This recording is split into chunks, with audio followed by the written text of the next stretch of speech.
Hi, I'm Dan, and if you're new to homebrewing, so am I. Welcome to my adventures in homebrewing. Hey everybody, it's Dan, and it's that time once more to go around the world one more time and have a beer or two along the way. Thanks a lot for coming out. We are going to be doing another interview with Ryan Oxton from Spike Brewing. So stay tuned. I also got to say thank you to the guys that were on last week, which was Ryan. Ryan. I got Ryan on the brain. It's Patrick Dawson from the gentleman who wrote the Beer Geek Handbook. Fantastic gentleman, had a great time. Be sure to check out his book. If you go into the description below of the video and also of the podcast, you'll see the link to the how to buy his book on Amazon. So go check him out. Honestly, you won't regret it. It is a hilarious book, and you'll have a great time reading through it. I actually did learn quite a bit by reading it, and this was the very first book I got before I got back into homebrewing. So I had a great time reading it. So hang tight. We're going to hear from Escarpment Laboratories one more time, and then we'll kick off with Ryan. Hey, it's Dan here one more time, and I'm happy to say that we are now, or should I say my podcast is now sponsored by Escarpment Laboratories. Yeast production for the fermentation of the exceptional craft beer. Whether your kit is on the stovetop or in a commercial brew house, wholesale yeast and quality control for the profitable pro brewer, community engagement and education for the discerning home brewery. If you are a craft brewer and you love using quality yeast, then you really do need to check out Escarpment Laboratories. Ryan. Hey guys, and we're back. And like I said, we're back with Ryan Oxton from Spike Brewing. How's it going, Ryan? Good. Thanks a lot for having me, Dan. No worries. Thanks for coming back. Really appreciate it. No problem. Yeah, excited to talk again, certainly. All right. So, like we did last time, if we could hear a little bit about Spike and yourself, and then we'll bash on. Yeah, of course. So Spike, we've been around now, gosh, almost 10 years, and really, Spike was kind of a pipe dream back in the day. Ben, our owner, was taking kegs from his college house, taking the tops off of them, and randomly found a niche market where people were using these kegs, these leftover kegs at parties, and using them to brew beer. And the engineer that Ben took it a step further and started, finding local welders to add ports, things like that, just here and there, selling them on the web or locally here in Milwaukee, Wisconsin. And from there, he saw there was, a market 10 or so years ago and said, I can use my background. I can find a way to do these better, higher quality, with high quality sanitary welded ports. And from there it really grew. So from a keg to kind of sourcing of kettles that we're welding in house. And 10 years later now we're still in Milwaukee, but we're doing a lot more around fermentation, electrical brewing, still doing custom kettles like we have since day one, but the product lines have really exploded since then. So it's been an exciting, certainly growth period for us here at Spike. That's awesome. So, excuse me, I've got a little bit of a horse in my throat. So, like, I know we touched on this bit last time. We were talking about the Flex Plus and also the new lid that's come out. So, what inspired the new lid for the Flex series? Yeah, so largely, as these beer styles continue to emerge and as brewers, especially home brewers, become more and more creative in the ways that they're trying to innovate, they're trying to keep oxygen out of their beer, they're trying new fermentation techniques. We saw the need to really expand the ways that you can use the fermenter. Being a pressure vessel, we want it to be safe as well, with things like pressure fermentation, spunding. A lot of these beers, there's not many beers, it doesn't seem, that aren't dry hop these days, depending on what you brew. But just trying to give customers more options to be safe as well as to do those things that they want to. Home brewing is such a creative space, giving them that outlet to do that safely. And really, it came from customer demand. Customers were really building up these apparatus like hop dosers and things off of one port on a fermenter lid, and we thought, geez, we can give them the same features and just add the number of ports. So really customer driven on the 3-port lid. Right on. So excuse me, so is that lid only for the Flex series? So is there any updates or anything new that you've done for the larger fermenters that you have? Actually, we did it for all sizes. So every fermenter we do offer in the 3 port lid. So if you purchase a fermenter off the line, it's going to come with that 3 port lid going forward. So we don't even carry the 1 ports anymore. So yeah, I definitely see it even, on the Flex, for example, is a great product to use it on, but especially as we get up to say things like CF30s, our 1 barrel fermenter, there's a large amount of hops going into that.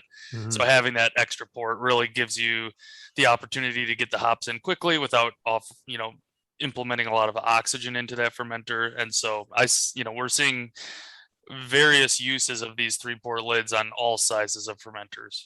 Right on.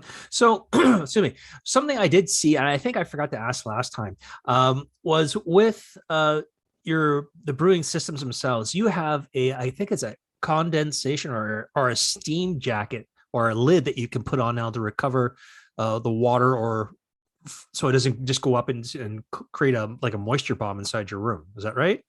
Exactly. For those of us that brew in the basement, an hour boil is going to offer a lot of liquid potential to get into your rafters, cause mold down the line. And some of these breweries we're lucky to work with are in some pretty confined spaces as well. So the steam condenser lid, it does exactly that. It takes steam, turns it into liquid, which can be used for cleaning or go down the drain.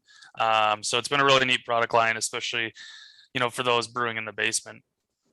So is that only one size, or is there multiple sizes for the different vessels?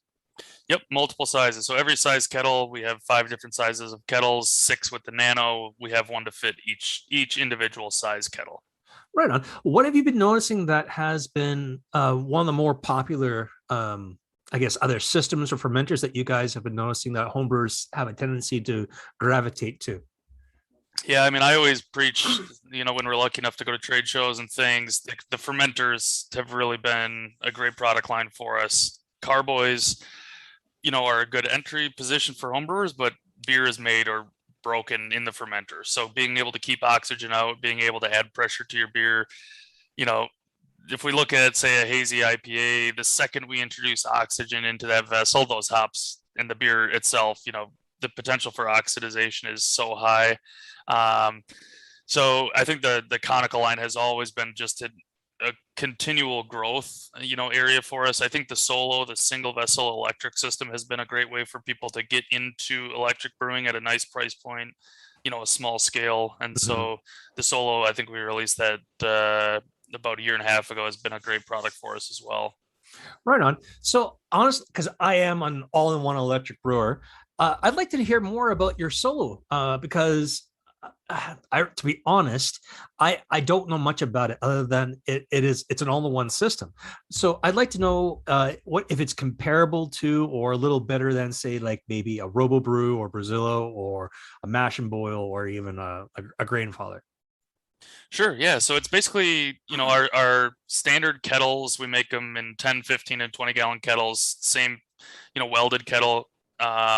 We've created a stainless steel basket. So instead of maybe, if you're doing brew in the bag brewing, you'd use a bag.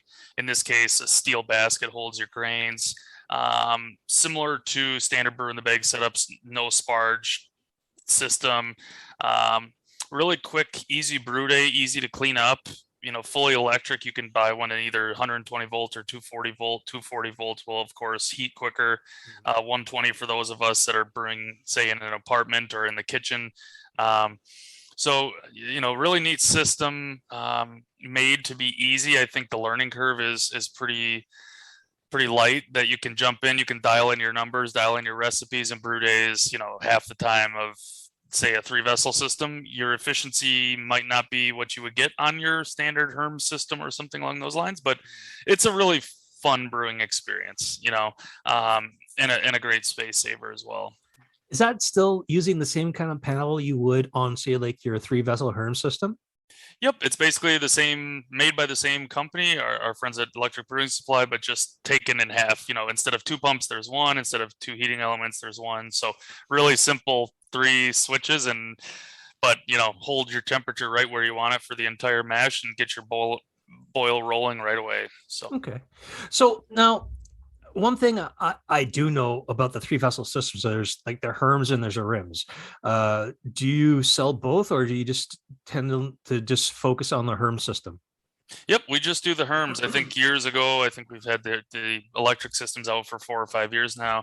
It was just a decision we made early on to stick with the Herms. We have great success heating that wort within, with a separate vessel, heating the wort with the hot liquor tank instead of potentially scorching your wort with a rims tube. Mhm. We just felt good with the Herm system, and it's been a good product line for us. People really like the ease of holding, recirculating their mash for an hour at the same temperature using an exterior vessel. So, yep, the Herms is the only way we currently sell that system. Oh, right on. So, what are some of the things that you find that homebrewers tend to, I guess, not take into consideration when they're going and looking at buying new gear? Because I know stainless steel is not the cheapest thing in the world, but if someone's looking at getting into it, what are some of the things they should consider? Yeah, I mean, that's a good question. A lot of it comes down to how serious are you about this hobby, or does this hobby turn into a profession down the line? Mhm. Um, a lot of people that buy Spike know they're probably not going to have to buy equipment ever again. It should last a lifetime with the quality that we're putting into it. So, it comes down to budget. It comes down to what's going to be best for your situation. Um, but we are lucky to work with homebrewers and brewers of all different interests, and how many times a month they're brewing. So we've got something for everyone. It really depends on how much are you willing to spend, how long are you planning to continue this pursuit, and kind of a lot of it comes down to your environment. Are you trying to brew outside? You and I have to deal with the cold in the winter. Some people Mhm. have to deal with extreme heat in the south. Um, all these things are taken into consideration when you look at what's best for you. On the fermentation side, I think temperature is such an important aspect. Where are you putting this vessel? Is it going to sit in your closet, or can it be in the garage on temperature control? So many things come into play, but what's fun about this is you can take it as far as you want. If you want the Rolls Royce of a brewing system, if you check out our Instagram, there's customers that have wonderful basement breweries that are just gorgeous. And then Mhm. for some of us that want to just put it on a propane burner in the garage and have a few beers with their buddies and make a quick beer, we can do that too. So, Yeah, my wife is already scared that my garage is slowly turning into a full-fledged brewery. So, you know, it is what it is. yep, it happens quick. It happens to the best of us.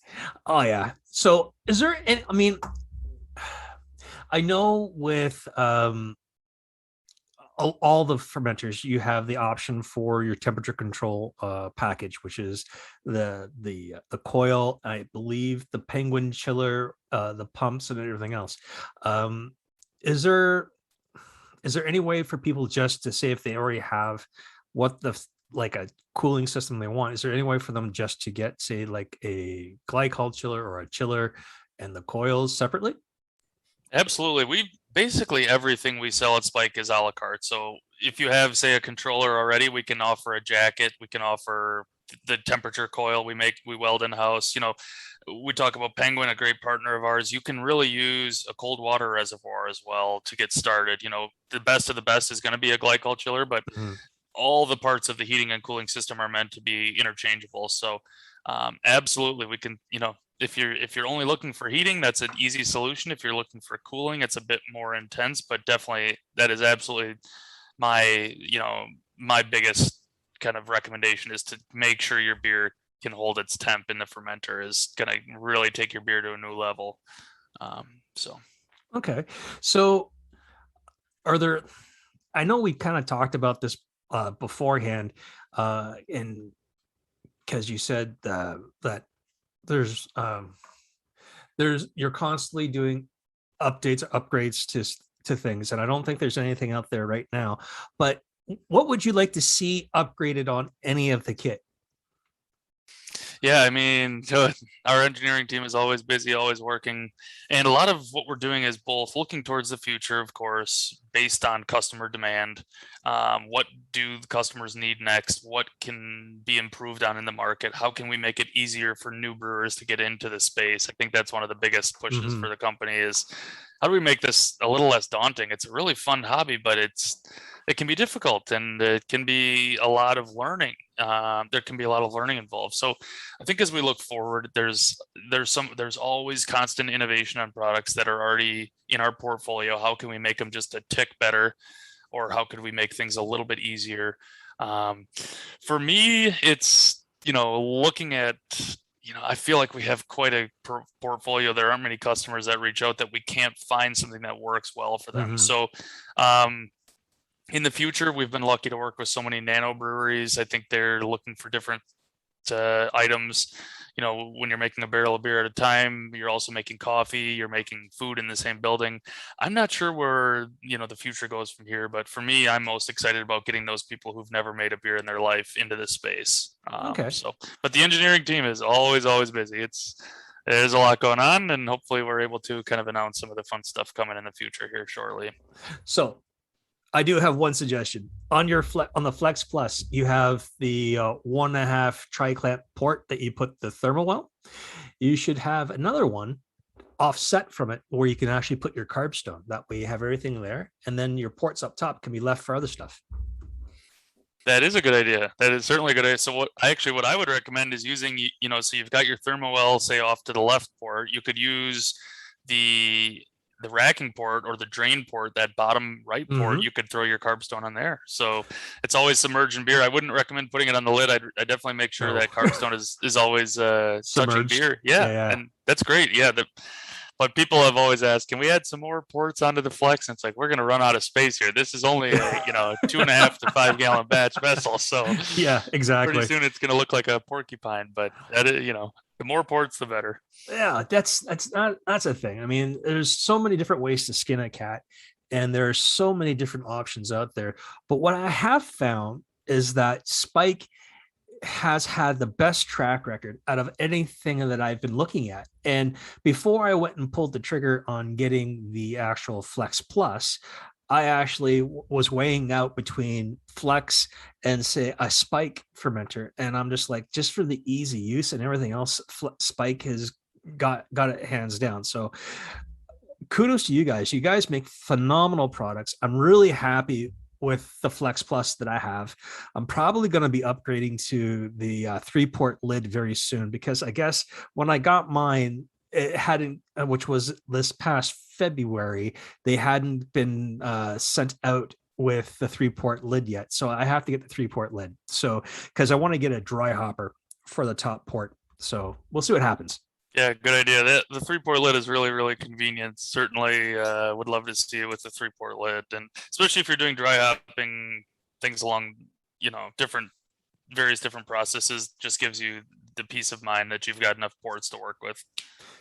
So has there been anything that's happened with anything that people have contacted you about, and you're like, well, that's not what it was intended to do? Oh, I mean, if we talk specifically about brewers, we do caution, some sorts of pressure fermentation, making sure you're safe. That is one of the reasons we went with the 3-port lid, is just to make sure we're giving the beer room to breathe if it were to really take off. But I've seen it all. You've seen these pictures on Instagram of people with 5 different butterfly valves on the lid of their fermenter with various dry hop tubes. Yeah. And it's really interesting to see what people come up with. We've got people using our kettles, for example, for coffee, tons of elderberry producers, hot sauce, barbecue, beard oil, just crazy things. It's certainly, I can think of dairy here in the Midwest, dairy producers and things. So it's interesting what people are trying to do with the equipment, but it's always fun to be a part of kind of a new idea every day. So that's cool, because I do know, it's funny you say dairy, because there's a distillery out here called Dairy Distillery, where they actually take milk sugar and make vodka and stuff out of it. Wow, that's interesting. So I'm kind of curious what kind of system they're using. If it's So is there any chance that you guys might be coming out with the parts to do distilling with any of your gear? Because I know with, I think, the Grainfather and also the Brewzilla from Kegland, you can buy the parts to do stills with them. Yeah, I mean, as of today, no real plans, but truthfully, the demand on our end hasn't been too high. Okay. Now, could that be because, you know, it's a new it's a new space, Yeah. and I'm not too sure, but we don't have a ton of demand. But if the demand is there, I'm sure our team would look into it down the road. Okay. So, my goodness, it's I'm having a hard time finding the questions to ask because we covered a lot of stuff last time. It's just nice hearing that a really cool North American company is doing so well. You guys have a great track record. Now, there are some things that are available in the States that aren't available here in Canada, because I do think it's partially because they're not certified. So if there's something you have that's not certified, um, for the electrical here in Canada, which is weird because it's the same voltage across North America. Is it still okay for someone to have an electrician who can certify and then use it, or do you recommend just hold out until it gets certified for Canada? Yeah, so we found that basically it's, in Canada specifically, it's region by region. We have breweries, home brewers of all types using our equipment, electrical equipment in Canada.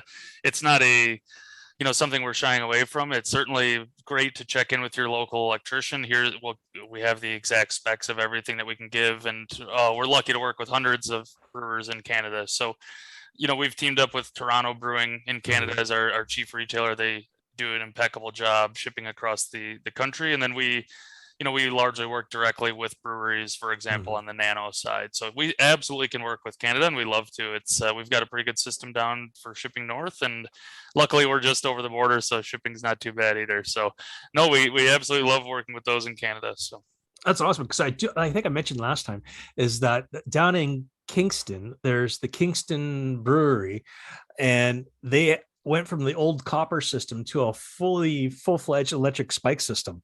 And I think you mentioned you know who I'm talking about. yeah, of course. Yeah, that was a while back. So glad to see some new kind of pilot recipes coming off of that system. That's been a pretty large business opportunity for us, is those with larger systems looking to make one-off beers and be creative with their recipe on a smaller scale. It's been a really neat piece of the puzzle for us. So I do have a question. I mean, I know you can use the Flex as a bright tank and all of that. Is there anything possibly coming down the line for maybe a potential bright tank from Spike? Yeah, right now, I mean, I have a lot of customers using just Unitanks as, pseudo bright tanks, because it largely, we're able to It's the cold same crash, thing. we're able to Yeah. pressurize, and, to have a vessel when you're dealing with smaller, I understand it fully when you're at 20 barrels or so, let's say, to have a carbonation or kind of cleaning tank. But at this scale, each fermenter is so valuable to have fermenting beer inside of it. So right now, I don't know that we have plans for a bright, but also the demand there again has been pretty low on our end. Okay. Okay. So is Question. there anything that you want to mention to anybody, or like something that you think we should know? Yeah, I think the biggest thing is we are driven at Spike. We're driven by customer feedback. So if there are things that people want, I would absolutely push you to reach out. That's the only way we're gonna know that it's needed in the market, and we do all we can to be, around in the market, understand what customers want, understand what the future of this space looks like. And so I'm just, especially being on the customer side of the business, I always look for feedback from customers and let us know if we can help kind of make your next brewing upgrade come true. Like we talked about in Canada, always reach out to Toronto Mhm. Brewing. They're our absolute partners in Canada, and they'll take care of you right away as Oh, well. So Zach and those guys are fantastic. absolutely. So I do have one quick question for you. For your solo, now you have the control panel off this one side. So why didn't you have like the control panel for the solo integrated with it? Just to keep costs as low as we could. I mean, integrated within, I've seen issues with other similar products because they're all integrated. So Mhm. if my controller were to fail for some reason, I can swap it out in the next day. You don't have to give me your whole vessel back. Um, yeah, we're just modular at Spike. We've seen a lot of really neat things from other companies, but proprietary parts are not something that we're fond of. We would rather keep you brewing with, parts that you can Yeah. replace on your own potentially. So I don't think we ever really gave it any thought. We see them as separate units, right? We have a company that specializes in electrical. We specialize in steel. Our engineers specialize in process and innovation, and together we make hopefully one good product from those areas. Your products are fantastic. I mean, before before I actually decided I wasn't going to go forward, I was in touch with Spike to look at getting maybe a 20-gallon system.